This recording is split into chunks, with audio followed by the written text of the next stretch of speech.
Book number 4, The Trials of Daniel. And on the outside, you'll always know this book because there are the lions around Daniel. Look, all of their mouths are closed. I wonder why. And then on the title page, we see a picture of Daniel looking out his window. And that's where, he prayed 3 times a day. Maybe that is the answer. Turn. Nebuchadnezzar, the king of Babylon, laid siege to the city of Jerusalem. After he had won the battle, he took many of the Judean children as hostages back to Babylon. He ordered Ashpenaz, one of his servants, to choose 4 young boys from among them. They were to be fed on special meat and wine to make them grow strong and good-looking. Ashpenaz chose Daniel, Shadrach, Meshach, Abednego. Turn. Daniel asked Belshazzar, who looked after the boys, "Let us eat beans and drink water, as our God commands. You will see that we shall grow up as strong as the others who eat meat and drink wine." Belshazzar was frightened of the king's anger, but he liked Daniel, and he agreed that they should try. After 10 days, when he saw that Daniel and the 3 other boys were still strong and healthy, he allowed them to go on eating and drinking the food which was ordered by their God. The boys grew in all skills and learning, and Daniel especially understood visions and dreams. In the years that followed, the king found them 10 times wiser than his magicians and astrologers. Turn. Now Nebuchadnezzar dreamed a dream. He sent for his wise men and his magicians. "Tell me what I dream and explain to me what it means," he said. They said, "Oh, king, live forever. No one can tell you what you dreamed. Tell us what you cut to pieces." Turn. The wise men and the magicians were terrified. Arioch, the captain of the king's guard, was sent to kill them. But Daniel said to them, "Do not kill the wise men. God has told me the king's dream and what it means." And when he came before the king, Daniel said, You dreamed that you saw a great image which was very bright and very terrible. Its head was of gold, its breast and arms of silver, its belly and thighs of brass, and its legs of iron.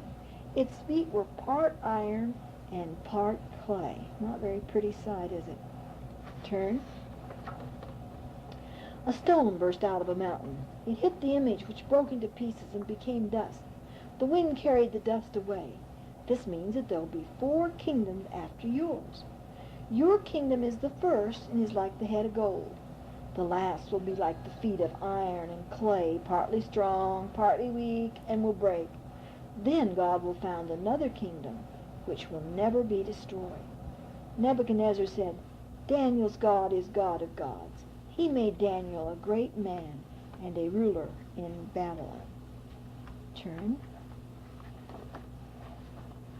After this, Nebuchadnezzar made a huge golden image on the plains of Dura. He called together all the princes, the governors, the captains, the judges, the treasurers, and rulers. And a herald proclaimed, "When you hear the sound of the cornet, the flute, the harp, the sackbut, psalter, dulcimer, and all other kinds of music, you must fall down and worship this golden image. Anyone who does not obey this law will be cast into a burning fiery furnace." Turn. Nebuchadnezzar sent for the 3 young men and said, "Why don't you worship my gods or the golden image? If you do not, I will cast you into a burning fiery furnace." Then Shadrach, Meshach, and Abednego said, "O Nebuchadnezzar, we cannot worship your gods. Our God can deliver us from the burning fiery furnace. But even if he does not, we will not serve your gods or worship them." Nebuchadnezzar was furious and commanded that they should be bound and cast into the furnace. But he looked and saw them walking in the middle of the fire. Their clothes were not burned, nor their hair singed, and there was a stranger with them who looked like the Son of God. The king said, "Blessed is the God of these young men. He has delivered his children from the fire. No one shall speak against this God." Turn. Now Nebuchadnezzar had another dream. He saw a great tree reaching from earth to heaven, with birds in the boughs and beasts in the shade. But a watcher, a holy one, came from heaven and cried, "Cut down the tree, shake off the leaves, and scatter the fruit. The king shall be wet with the dew from heaven, and his heart shall be changed to a beast's heart." Daniel was troubled. He said, "You are the tree, O king. Your enemies will drive you out of your kingdom. You will dwell in the fields and eat grass like the beasts until you acknowledge that my God is the Lord." Turn. Nebuchadnezzar died, and Belshazzar became the next king of Babylon, and he made a great feast for thousands of lords. He took the sacred golden cups from the temple of Jerusalem, and he and his guests drank from them. They praised the gods of gold and silver, of iron and of wood and stone. Okay. Suddenly, Belshazzar saw the fingers of a man's hand writing some strange words on a wall, and they wrote, "Mene, mene, tekel, upharsin." The king was troubled. He promised his wise men fine clothes of scarlet and gold chains if they could tell him what this meant. And when they could not, the queen said, "Daniel is cleverer than these magicians. He understands dreams and omens." Daniel said, "O king, God gave your father his kingdom, but when he grew proud, God took his kingdom from him. The writing means, Mene, God will destroy your kingdom. Tekel, you are weighed in the balance and found wanting. Upharsin, your kingdom is divided and given to the Medes and the Persians." That night, Darius, king of the Medes, killed Belshazzar and claimed his kingdom. Turn. Darius set 3 presidents to rule over the many princes of the kingdom. The first of these was Daniel. The other presidents and princes wanted to get rid of Daniel. They tried to find something he'd done wrong. There was nothing. They said to Darius, "O king, live forever.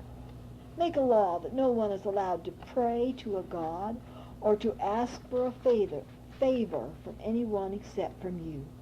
If any man does not obey this law, he shall be cast into the den of lions." Turn. King Darius agreed. He signed a royal statute and bound it with the laws of the Medes and Persians, which were not to be broken. Daniel knew of this law, but he was determined to pray to his God as he had always done. He opened his window, which looked towards Jerusalem. He kneeled there 3 times a day, and he prayed. That is the same picture in the front of the book, isn't it? Okay, let's turn.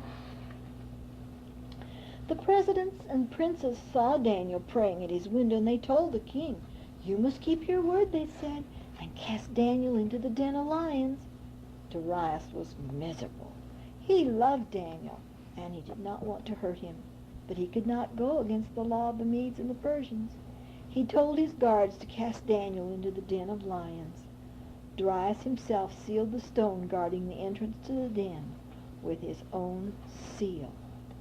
Another word for seal would be his own stamp. Sometimes it was on their ring. Okay, let's turn.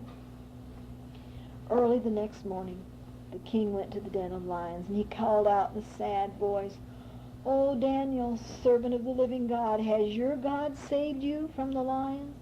Daniel replied, "O king, live forever. My God sent his angel to shut the lions' mouths, and I am unhurt." Then Darius was glad. His servants brought Daniel out of the lion's den, and his enemies were thrown to the lions instead. Darius wrote to the people of all nations, saying, "All men shall tremble before the God of Daniel, for he is the living God." The end.